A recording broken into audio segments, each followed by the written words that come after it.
નમસ્કાર વિદ્યાર્થી મિત્રો, આજના આ વર્ગમાં હું આપ સૌનું હાર્દિક સ્વાગત કરું છું.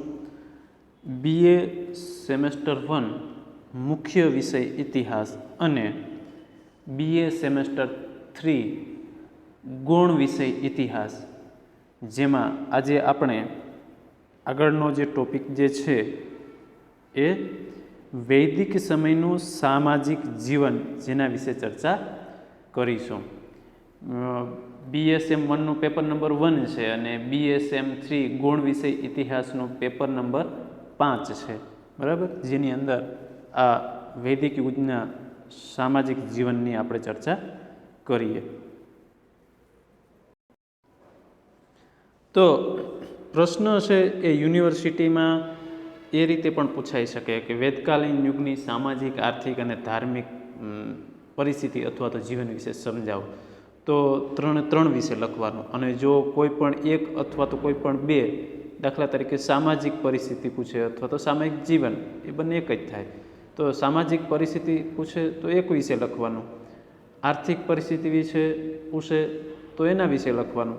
ટૂંકમાં પ્રશ્ન સમજીને લખવાનો, જેટલું પૂછે એટલું જ લખવાનું હોય છે.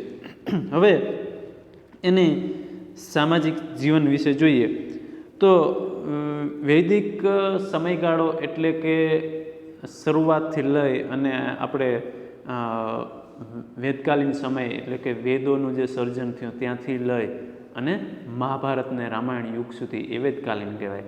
અને પછીનો જે સમયગાળો જે છે કે મહાભારતના સમય પછીથી લઈ અને ગૌતમ બુદ્ધ, મહાવીર સ્વામી સુધીનો એ સમયગાળો જે છે તે અનુવૈદિક કાલીન ગણાય છે. તો વૈદિક યુગ અને અનુવૈદિક યુગ એના વિશેને તમને આ ખ્યાલ આવી ગયો કે શરૂઆતથી મહાભારત અથવા તો રામાયણ સુધીના સમયકાળ જે છે તેને વેદકાલીન સમય ગણવામાં આવે છે, વેદકાલીન યુગ તરીકે ઓળખવામાં આવે છે. અને ત્યાર પછી મહાભારતના સમયકાળ પછીની જે સંસ્કૃતિ એટલે કે ગૌતમ બુદ્ધના સમયગાળા સુધીનો જે છે એ અનુવૈદિક કાલીન, એટલે કે અભ્યાસની સરળતા ખાતર આ બે વિભાજન કરવામાં છે એ આવેલા છે. તો હવે વેદકાલીન યુગનું જે સામાજિક જીવન છે તેના વિશે જોઈએ તો આર્ય પ્રજા છે એ પહેલાં કેવી રીતે જીવન જીવતી હતી કે પહેલાં છે એ ગોપ જીવન ગાળતા હતા, એટલે કે ગોવાળ, ગોપ એટલે કે ગોવાળ. તો એ લોકો પશુપાલન સાથે સંકળાયેલા હતા, એટલે કે ગામડામાં રહેતા અને પશુપાલન વ્યવસાય કરતા, એટલે કે ગોપ જીવન છે એ ગાળતા હતા. પરંતુ ત્યાર પછી જે છે એ આ લોકો સપ્ત સિંધુનો જે પ્રદેશ છે તે બાજુ આવી અને ત્યાં એમણે સ્થાયી થઈ અને જીવન જીવવાની શરૂઆત છે એ કરી. તો આ વેદકાલીન યુગની જે પ્રજા હતી એની સંસ્કૃતિ મુખ્યત્વે કેવી, તો કે ગ્રામ્ય સંસ્કૃતિ હતી, કારણ કે એ લોકો મુખ્યત્વે ગામડાઓમાં છે એ રહેતા હતા. આપણે પહેલો પ્રશ્ન જે આગળનો જોયો સિંધુ ખીણની સંસ્કૃતિ, તો એ પ્રજા જે છે એ નગર પ્રજા હતી, એના મોટા ભાગના નગરો મળી આવ્યા. અને વેદકાલીનની અંદર કેવી પ્રજા હતા કે ગ્રામ્ય પ્રજા હતી. અને તેમાં સમાજનું મુખ્ય એકમ જે કહેવાય એ કુટુંબ હતું. વેદકાલીન યુગની અંદર સમાજનું મુખ્ય લક્ષણ તો એ કુટુંબ હતું. અને કુટુંબ છે કેવા પ્રકારનું, તો કે પિતૃપ્રધાન, એટલે કે કુટુંબની અંદર, ઘરની અંદર પિતા છે એ વડીલ તરીકેની ભૂમિકા છે એ ભજવતો હતો. અને કુટુંબો પણ કેવા હતા કે સંયુક્ત કુટુંબો હતા, નહીં કે વિભક્ત કુટુંબો. એટલે કે સંયુક્ત કુટુંબ એ આ વેદકાલીન યુગનું મહત્ત્વનું લક્ષણ છે એ ગણવામાં આવે છે. અને આ ઉપરાંત પણ તેમાં એ સમયની અંદર સ્ત્રીઓનું પણ સમાજમાં ઘણું બધું મહત્ત્વનું સ્થાન છે એ બતાવવામાં આવ્યું છે. અને સામાન્ય રીતે પ્રજા છે એ નાના નાના ગામોની અંદર એક સમૂહની અંદર, ટોળીની અંદર વસતા હતા. અને એ રીતે તેનો ઉલ્લેખ છે એ આવે છે. તો હવે આપણે તેનો પ્રથમ જે પોઈન્ટ જે જોઈએ કે ભાઈ સંયુક્ત કુટુંબ, એટલે મેં તમને હમણાં વાત કરી કે ભાઈ વેદકાલીન યુગની અંદર જે સમાજ છે એ સમાજનું મુખ્ય અંગ હતું સંયુક્ત કુટુંબ એટલે કે લોકો એક સાથે બધાય ભેગા રહેતા હતા અને પરિવારનો જે વડો હોય, પરિવારનો જે મોભી હોય, એ પરિવારનું આખું સંચાલન છે એ કરતો હતો. પરિવારના તમામ સભ્યોની જવાબદારી એ પરિવારના જે વડો હતો એના ઉપર રહેતી અને એ તેનું તમામ દેખરેખ છે એ રાખતો, તેમનું ભરણ પોષણ કરતો વગેરે કામકાજ છે એ તેનું હતું. એટલે કે સંયુક્ત કુટુંબ જે છે એ ખૂબ જ મહત્ત્વનું હતું અને કુટુંબનો જે વડો જે છે એ વડો છે એ ઘરનું સંચાલન કરતો હતો. એટલે કે સંયુક્ત કુટુંબ જે છે એ આ વેદકાલીન યુગનું મહત્ત્વનું અંગ છે એ ગણવામાં આવે છે. અને ખાસ કરી અને કુટુંબની અંદર અતિથિ સત્કાર એ ખૂબ જ રાખવામાં આવતો હોય. એટલે કે આદરભાવ, અતિથિ સત્કારને ખૂબ જ માન છે એ આપવામાં આવતું હતું. અને એ જ રીતે કુટુંબની અંદર ભલે સંયુક્ત કુટુંબ હતું, કુટુંબની અંદર પિતૃપ્રધાન સંસ્કૃતિ હોવાને કારણે કુટુંબનો જે વડો હોય એ જ ઘરનું સંચાલન કરતો, છતાં પણ કુટુંબની અંદર સ્ત્રીઓનું સ્થાન છે એ ખૂબ જ મહત્ત્વનું હતું. ત્યાર પછીનો બીજો પોઈન્ટ જે છે એ સ્ત્રીઓનું સ્થાન. એટલે કે વેદકાલીન યુગની અંદર સ્ત્રીઓનું સ્થાન છે એ કેવું જોવા મળે છે. તો કુટુંબ અને સમાજમાં સ્ત્રીઓનું સ્થાન અને સ્ત્રી સ્વતંત્રતા એ આ ઋગ્વેદકાલીન સંસ્કૃતિ એટલે કે વેદકાલીન સંસ્કૃતિનું એ નોંધપાત્ર અંગ છે એ ગણવામાં આવે છે. કારણ કે કુટુંબ પ્રથા એ પિતૃપ્રધાન હતી અને કુટુંબની અંદર પુત્ર જન્મનો ઉત્સવ પ્રસંગ પણ બનતો. એટલે કે કુટુંબની અંદર પુત્રનો જન્મ થાય તો તેનો ખૂબ જ ધામધૂમથી ઉત્સવ મનાવવામાં આવતો. છતાં પણ પુત્રીનો જન્મ પણ જે થતો ત્યારે પણ તેને સારી રીતે જોવામાં આવતા. એટલે કે સ્ત્રીને સહધર્મચારિણી ગણવામાં આવતી અને યજ્ઞમાં તેની હાજરી આવશ્યક ગણાતી હતી. એટલે કે દીકરી જન્મે તો અત્યારે આપણે કહેવત છે ને કે દીકરી સાપનો ભારો, તો વેદકાલીન યુગની અંદર દીકરીને સાપના ભારા તરીકે જોવામાં નથી આવતી. એટલે કે દીકરો અને દીકરી બંને સમાન ગણવામાં આવતા. આ તો પછી કેટલોક સમયગાળો ગયો અને એને કારણે દીકરી છે તો કે ભાઈ દીકરી એટલે કે ચાર દિવાલોની વચ્ચે ઘરકામ સંભાળે, ઘર રસોડું સંભાળે, એક આખી શું કહેવાય પરંપરા આવી. એટલે કે વેદકાલીન સમયમાં આવી કોઈ પરંપરા હતી જ નહીં. ટૂંકમાં વૈદિક સમયમાં સ્ત્રી પણ પુરુષ સમોવડી હતી, કારણ કે યજ્ઞોની અંદર તેની હાજરી છે એ આવશ્યક ગણાતી. એનો મતલબ એ કે પુરુષ સમોવડી હતી. અને સ્ત્રીઓને અભ્યાસ કરવાની પણ છૂટ હતી. અને એ સમયની આપણે જો સ્ત્રીઓનો જોઈએ તો તેમાં અપાલા, લોપામુદ્રા, ઘોષા, વિશ્વસરા વગેરે જે વિદુષીઓ હતી એ વિદુષીઓ એટલે કે સ્ત્રીઓએ ઋગ્વેદની ઋચાઓ પણ રચી છે. એટલે કે એમણે અભ્યાસ કરી અને ઋગ્વેદની કેટલીક ઋચાઓ પણ રચી છે. ગાર્ગી અને મૈત્રેયી જેવી જે વિદુષીઓ છે એનો ઉલ્લેખ તો ઉપનિષદમાંથી પણ જોવા મળે છે. એટલે કે સ્ત્રીઓનું કેટલું સ્થાન હતું એ આપણે આના ઉપરથી જાણી શકાય છે. પછી આગળ જોઈએ તો કન્યા પુખ્ત ઉંમરની થાય ત્યારે જ તેના લગ્ન છે એ કરવામાં આવતા અને તેને લગ્ન કરવા માટે મનપસંદ પતિની પસંદગી કરવાની પણ તેને છૂટ હતી. અને એ સમયે સ્ત્રીઓની પડદા પ્રથા, સતી પ્રથા કે બાળ લગ્નનો રિવાજ છે એ વેદકાલીન સમયમાં હતો જ નહીં.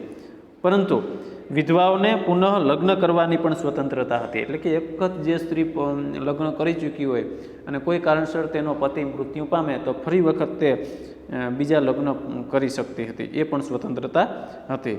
તો આ રીતે જોઈએ તો સ્ત્રીઓનું સમાજની અંદર ખૂબ જ સારું એવું સ્થાન હતું. અને વેદકાલીન યુગની અંદર એક પત્ની પ્રથા એ હતી, પરંતુ કેટલાક રાજકુટુંબોમાં બહુપત્નીત્વનો જે પ્રથા પણ જોવા મળે છે. તો એકંદરે જોઈએ તો વેદકાલીન સમયની અંદર સ્ત્રીઓનું સ્થાન છે એ ખૂબ જ સારું જોવા મળતું હતું. ત્યાર પછીનો મુદ્દો આવે છે ખોરાક, પોશાક અને દેહ શૃંગારના સાધનો. તો વેદકાલીન સમય એટલે કે આર્યોના સમયમાં એમના ખોરાક કેવા હતા, પોશાક કેવા હતા એના વિશે જોઈએ તો આર્યો શાકાહારી અને માંસાહારી બંને પ્રકારના હતા. ખોરાકમાં મુખ્યત્વે તેઓ ઘઉં, ચોખા, જવ, દૂધ, ઘી, દહીં, માંસ અને માછલાનો ઉપયોગ છે એ કરતા હતા. સુરા અને સોમ એ બે તેમના લોકપ્રિય પીણા હતા. તેમાં સોમરસ છે એ ખર્ચાળ હોવાને લીધે તેનો ઉપયોગ યજ્ઞ કે ઉત્સવ પ્રસંગે જ થતો હતો, જ્યારે સુરા એ લોકોનું સામાન્ય પીણું હતું.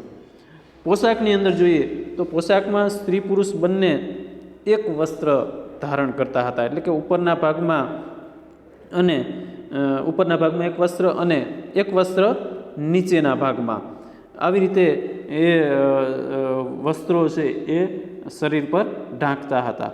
લગ્ન પ્રસંગે કન્યાના અને નૃત્યાંગનાના પહેરવેશમાં ખાસ પ્રકારની વિવિધતા એટલે કે અલગતા જોવા મળતી હતી. અને કાપડ છે એ સૂતરાવ, ઊનના અને ચામડામાંથી બનાવવામાં આવતું હતું. બંનેને સોનાના અને કિંમતી પથ્થરોના બનેલા ઘરેણાં પહેરવાનો પણ શોખ હતો. બંનેને એટલે કે સ્ત્રી અને પુરુષ બંનેને. અને સ્ત્રી પુરુષ બંને લાંબા વાળ રાખતા અને તેને સારી રીતે સ્વચ્છ રાખી અને સારી રીતે અલગ અલગ પ્રકારે ઓળતા પણ હતા. પુરુષોમાં દાઢી મૂછ રાખવાનો કે કપાવવાનો રિવાજ છે એ જોવા મળે છે. તો ખોરાક અને પોશાક એનો જે હતો, દેહ શૃંગારના સાધના એટલે કે ઘરેણાઓ એ કેવા હતા એ આપણે જોયું. હવે ત્યાર પછીનો આગળ જે મુદ્દો છે તો એ મુદ્દો જોઈએ તો આનંદ પ્રમોદના એના સાધનો. કે ભાઈ વેદકાલીન સમય જે હતી એ સમયના લોકો એનો આનંદ મેળવવા માટે કેવા કેવા પ્રકારના એ લોકો મનોરંજનના સાધનો હતા એ જોઈએ તો તેમનું જીવન છે એ ખૂબ જ આનંદ અને ઉલ્લાસવાળું હતું.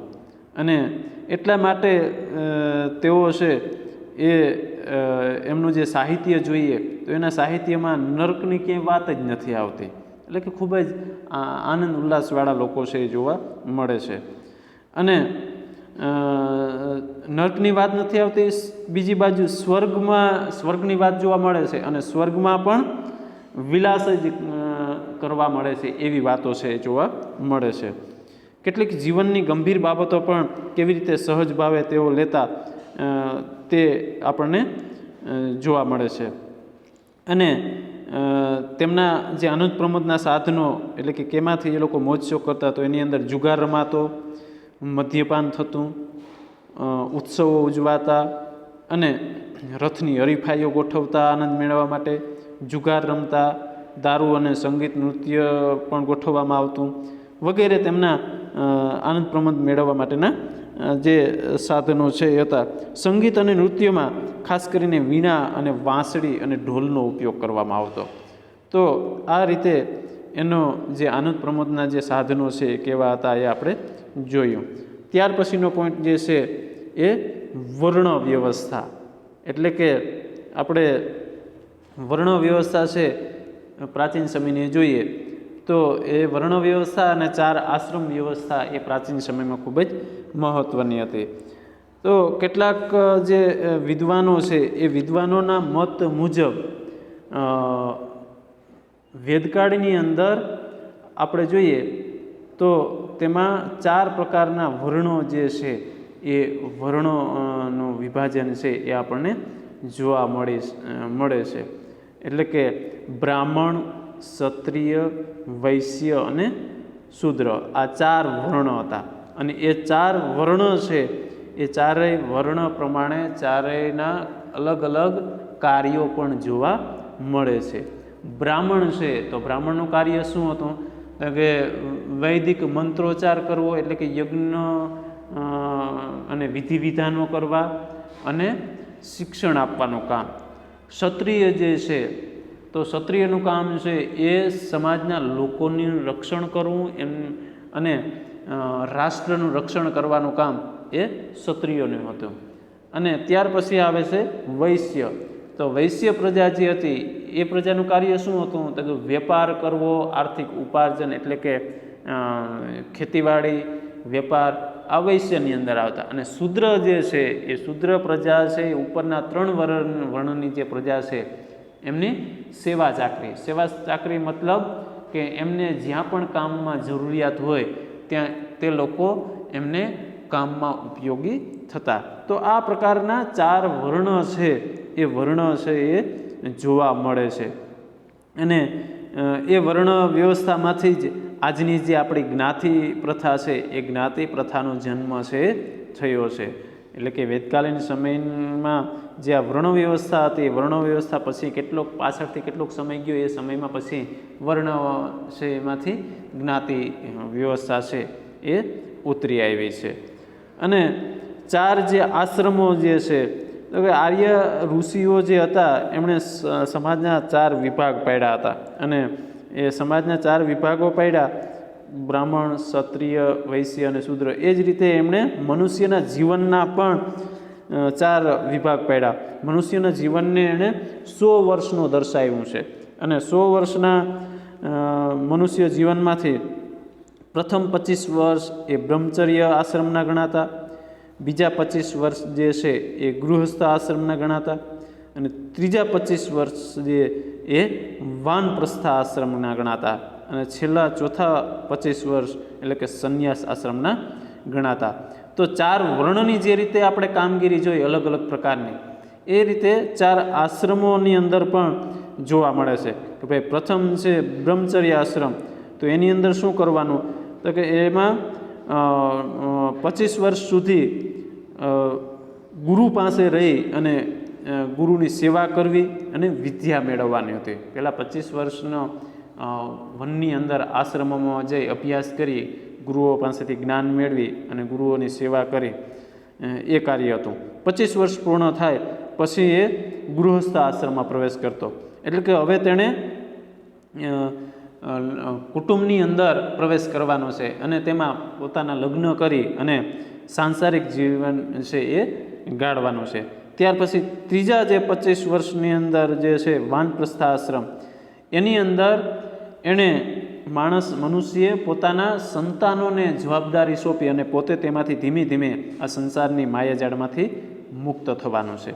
અને જે ચોથો જે આશ્રમ જે છે તેની અંદર શું કહેવામાં આવ્યું છે કે સર્વસ્વ જે મોહમાયા છે એનો ત્યાગ કરી અને મોક્ષ પ્રાપ્ત કરવા માટે ઘરનો પણ ત્યાગ કરી, સમાજનો, કુટુંબનો ત્યાગ કરી અને દૂર જંગલમાં જઈ તપસ્યા કરવી અને તપસ્યા દ્વારા મોક્ષ પ્રાપ્તિ કરવા માટેના પ્રયત્નો કરવાના છે. તો આ પ્રકારના 4 જે વર્ણો અને 4 આશ્રમની વ્યવસ્થા છે એ વેદકાલીન યુગની અંદર જોવા મળે છે. તો આજે બસ આ એટલું જ. આવતીકાલે હવે આપણે તેનું વેદકાલીન યુગની આર્થિક જીવન વિશે અથવા તો આર્થિક પરિસ્થિતિ વિશે ચર્ચા કરીશું. જય ભારત.